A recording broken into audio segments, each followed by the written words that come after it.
I wanted to get a financial overview from you. What is the value of assets under management right now? Where is profitability, across all the businesses, energy, infra? You talked about technology, metals, and also the revenue from portfolio businesses. Yeah.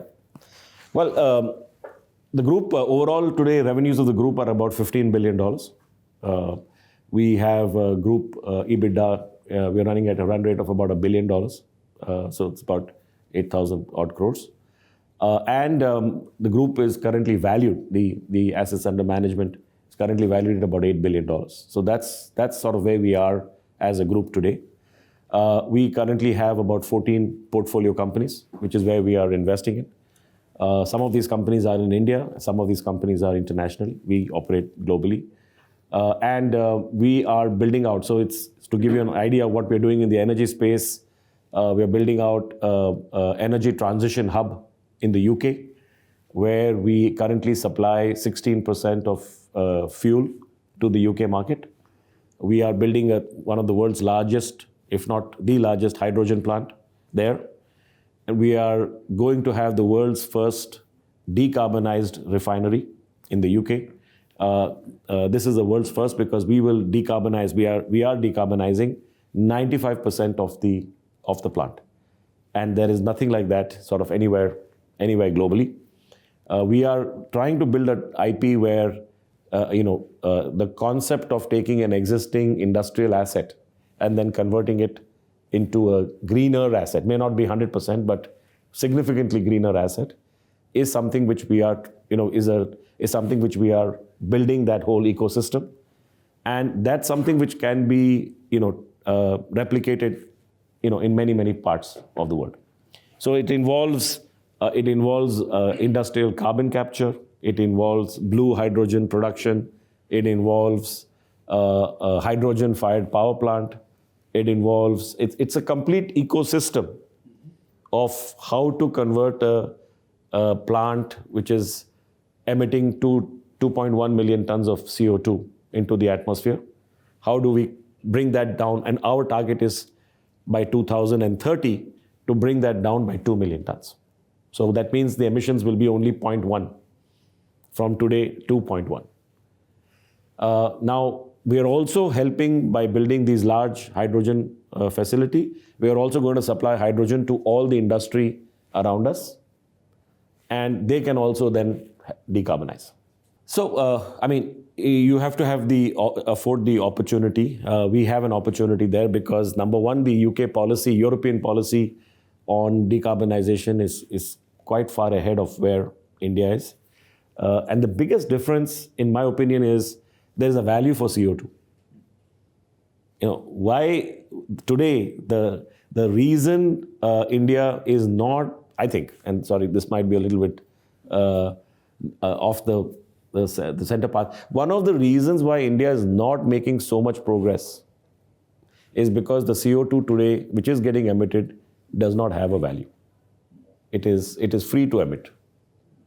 Whereas today, if you were in Europe or if you were in the US, very soon, if you are in Europe, we have to pay close to $60 a ton for every ton of CO2 which we emit into the atmosphere. Now, for 2 million tons, that's $120 million a year. The moment you have to pay that kind of money, and that price of CO2 is going up, it is projected to go from $60 to $150 in the next few years. So there's an economic, everybody has a moral, reason to reduce the CO2. That's obvious. But if you add that along with an economic reason, it becomes far more compelling. So do we have a moral right as a developing country to question the developed countries and saying that you used to pollute the environment and now it's our turn and you should not be compromising on development? That's a very difficult question. Look, I will give you a simpler and a better answer. In the past, the cost of going green was significantly more expensive than the cost of utilizing fossil fuel. So commercially, it did not make sense because why would someone pay 2 times the price or 3 times the price? If the consumer was not going to pay the differential, then for the business to say कि मैं 2 बार खर्चा करूँगा, and that will be, I'll do that for the good, very difficult. Today, the technologies which are now in the last decade, the cost differentials are not that high anymore. You take, for example, renewable power. Simplest example. It's cheaper to make renewable power today than to make coal-based power. It is cheaper, right? Coal-based power, nowhere in the world, nowhere in India, you will get it below 4 rupees a unit, 4 to 5 rupees, in that range. Renewable power today is 2 rupees, 2.5 rupees, 2.7 rupees. So not only are you cheaper, but you're also, obviously, there's no emission. Because these technologies are now available and getting better every day, it's easier to force or help force the industry to make the transition. Today you're buying an electric car. You're paying the same price. It is not significantly difference. It's not that much. It's today battery prices are coming down. And so you can get electric cars. I think they're going to be launched now, 8 lakhs, 10 lakhs. The prices are coming down. And those cars can drive 300, 400, 500 kilometers, depending on the car.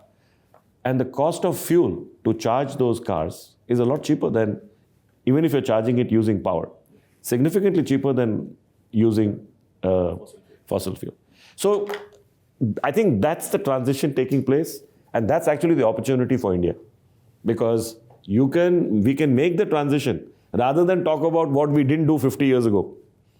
You emitted, we did not emit, so now we will emit. Instead of going down that path, why not we go down the path of saying we can do both? We will develop also, and we will, be able to decarbonize. And I think it's a much better story. Sir, can you share the detail of Essar's total investments in medium term and the companies involved? So let me just talk about what we are doing in India. So in India, we are building out 3-4 of our businesses here. Obviously, the traditional businesses is the power business, where we are building out a renewable platform and a thermal power platform. Total idea is to grow it to about 10,000 megawatts over the next 4 years or 5 years. So that's one business we're growing out. We have a traditional ports business where we used to have, as 200 million tons of port capacity. That now, after the sales which we have done, that number has come down significantly. And now we are basically rebuilding the ports portfolio. Again, that's largely in India. There are very few players left in the port sector. So it's and there's a tremendous amount of opportunity to grow and meet the domestic demand for ports and logistics. So we continue to do that. We have a coal bed methane business in West Bengal. We are today India's largest coal bed methane player. We do about 1 million cubic meters of gas, which is very small. India does about I think 75 or 80 million cubic meters, or maybe a little bit more now. And our idea is to grow that. So we are investing close to 2,000-3,000 crores to grow the gas-based portfolio there.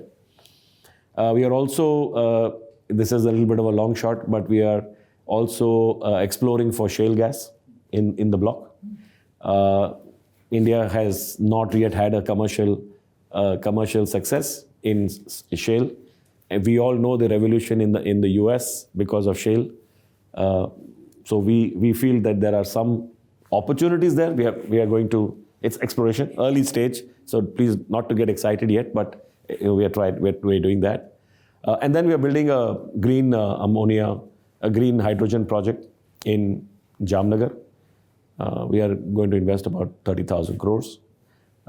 Idea is to create green molecules and convert them into green molecules which can be transported directly, rather than only green ammonia, because you take green ammonia and then you convert it back to hydrogen.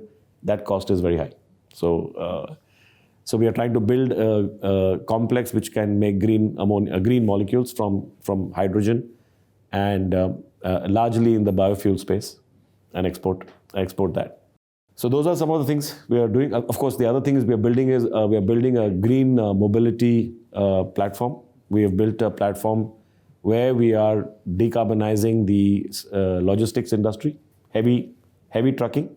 So we've set up a company which is making now LNG trucks. We're also investing in introducing very soon electric trucks. These are all 50-ton trucks. These are not small investments. And that is a market which today, frankly, nobody else is doing. Even the traditional companies are not yet, active in LNG. They are going more for the buses and for the smaller vehicles. We are focusing on the large vehicles. And then we are creating a retail network to fill up these LNG stations to fill up these trucks and then offer the trucks as a service in a company called Green Line. Market in India today for trucks is nearly 4 million trucks. Per year? No. Total market in India. 4 million trucks are operating in India. That is expected to grow to 8 million trucks in the next few years. And as we all know, maximum CO2 globally in India is not from cars and scooters, it's from trucks. 10 times the amount of CO2 of a car is coming out in a truck, more than 10 times. So if you really want to solve that problem of decarbonizing in the automotive industry, well, the trucks is where the real heavy-duty CO2 is coming out. And that's what we're trying to do. Sir, what is the range of that truck? So the LNG trucks have a fantastic range. They have 1300 to 1400 kilometers, which is quite amazing. The electric trucks have a range of about 150 kilometers. So short range is electric, longer range can be LNG. Yeah. So it's a developing industry. A lot of people are building companies for scooters and electric cars and all of this. We are focusing on the heavy industry. Do you envisage a situation where all the trucks in India would be replaced by LNG? We are offering today, the trucks are being offered as a service at the same price as diesel. That was the point I come back to. Today you can do decarbonizing at the same price as fossil fuel or cheaper. And therefore, that opportunity is amazing. So today we've got close to 500 trucks already on the road, for example. Just introduced a few months ago, and we are providing a service at the same price as diesel.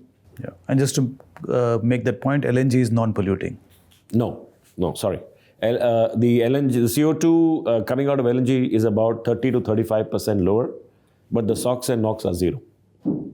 Electric is obviously zero. So what we are trying to do is, if you do a combination of the two, you can reduce about 60 to 70% of the CO2 between the two.